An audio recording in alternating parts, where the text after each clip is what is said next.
Amazon lost money in 1994. It lost money in 1995, 1996, 1997, 1998, 1999, 2000, 2001, and 2002. 9 consecutive years of losses, while Wall Street called Jeff Bezos delusional and predicted the company would collapse. Analysts said Amazon would never be profitable. Competitors laughed at the business model. Investors demanded Bezos focus on short-term earnings instead of long-term growth. He ignored all of them and kept building. By 2023, Amazon had become worth over $1.6 trillion. It generates over $500 billion in annual revenue and dominates e-commerce, cloud computing, and logistics. This is the story of how losing money for 9 years was not failure. It was strategy. If you want to understand how companies grow by intentionally losing money for years, subscribe to SnapOldBusiness. We cover the real stories behind the world's biggest companies. Subscribe now. Jeff Bezos was working at a hedge fund in New York in 1994 when he read a statistic that changed his life. Internet usage was growing at 2,300% per year. He had never seen any market grow that fast. Bezos started researching what products made sense to sell online. He made a list of 20 possibilities. Books came out on top because there were millions of titles in print, far too many for any physical store to stock. He quit his hedge fund job, moved to Seattle, and started Amazon in his garage. The company launched in July 1995 as an online bookstore, selling to customers in all 50 states and 45 countries within the first month. The name came from the Amazon River because Bezos wanted something that suggested scale and something alphabetically. Early so it would appear first in directories. The site was basic and ugly, but it worked. From day one, Bezos told investors Amazon would not focus on profits. The goal was growth, market share, and customer loyalty. Profits could come later, maybe years later. Most investors hated this approach. Here is how the strategy worked. Amazon sold books at prices low enough to undercut physical bookstores, sometimes below cost.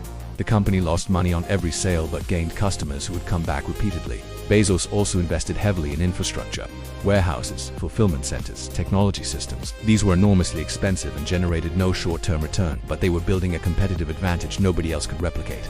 The company went public in 1997 at $18 per share. Bezos wrote a letter to shareholders explaining his philosophy. He said Amazon would make bold investment decisions, focus on the long term, and measure success in terms of market leadership, not quarterly earnings. Amazon expanded beyond books fast. Music and videos came next, then electronics, toys, and home goods. Each new category required building relationships with suppliers, managing inventory, and creating logistics infrastructure. All of this cost money. By 1999, Amazon was the poster child of the dot-com bubble. The stock price hit over $100. The company was famous but still unprofitable.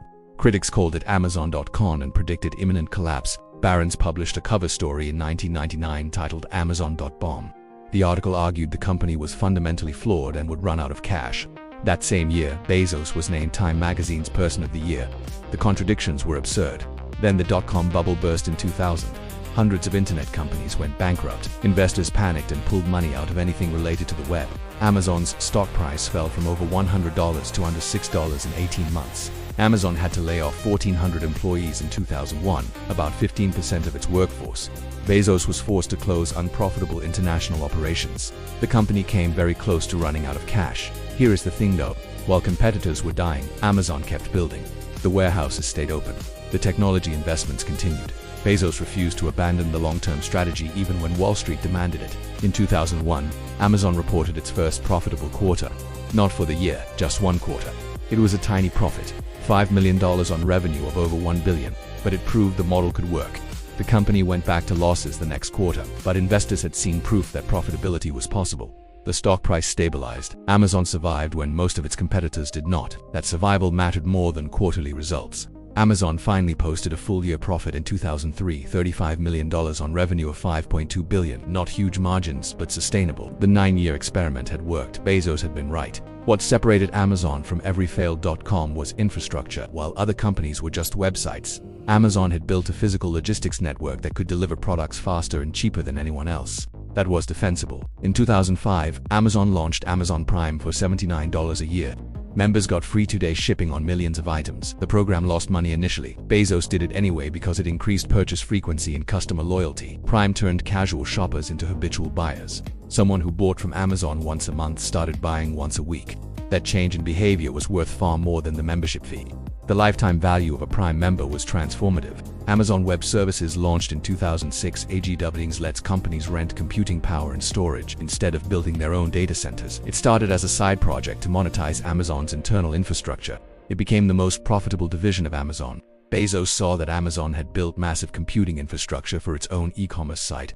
Instead of keeping that capacity for internal use only, he turned it into a product and sold access to other companies. Brilliant move. Today, AWS generates over $90 billion in annual revenue and is the backbone of the modern internet. Netflix, Spotify, Airbnb, and thousands of startups run on AWS. It is the cash machine that funds everything else Amazon does. The retail side of Amazon kept expanding. Third-party sellers were allowed to list products on Amazon's platform. This turned Amazon into a marketplace, not just a store. Sellers paid fees. Amazon took a cut of every transaction without holding inventory. By 2010, Amazon dominated online retail in the United States. The company had over 33 million active customer accounts. It sold everything from books to groceries to cloud computing services. The model was working at scale. Amazon kept making moves that seemed crazy and unprofitable. It bought Whole Foods for $13.7 billion in 2017. It built a delivery network to compete with FedEx and UPS every time.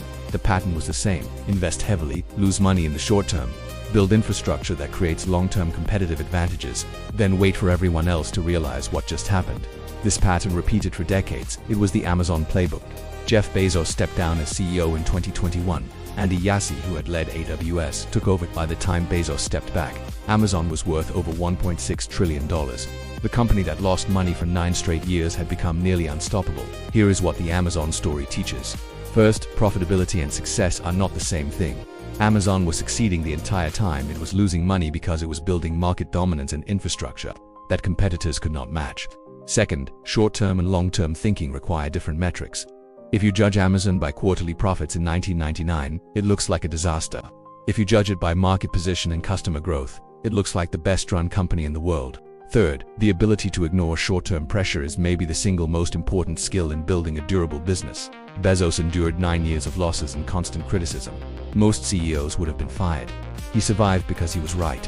The companies that last are not necessarily the most profitable in year 1 or year 5. They are the ones that build infrastructure and customer loyalty that compounds over time.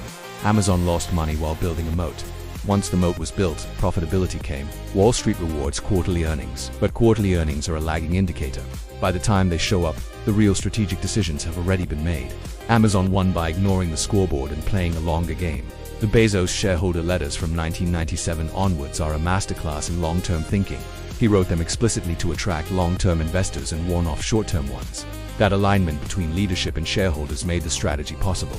Amazon's success also shows the power of reinvestment. Even after becoming profitable, Amazon kept reinvesting almost everything back into the business. Low margins were intentional, not accidental. The goal was always growth, not profit extraction. The irony is that by ignoring profits for so long, Amazon eventually created one of the most profitable business models in history. AWS has operating margins around 30%. The marketplace takes a cut of billions in transactions. The patience paid off massively. Next up on SnapOldBusiness, how Henry Ford paid workers double and got richer doing it. That video is on screen now. Subscribe if this was worth your time. See you in the next one.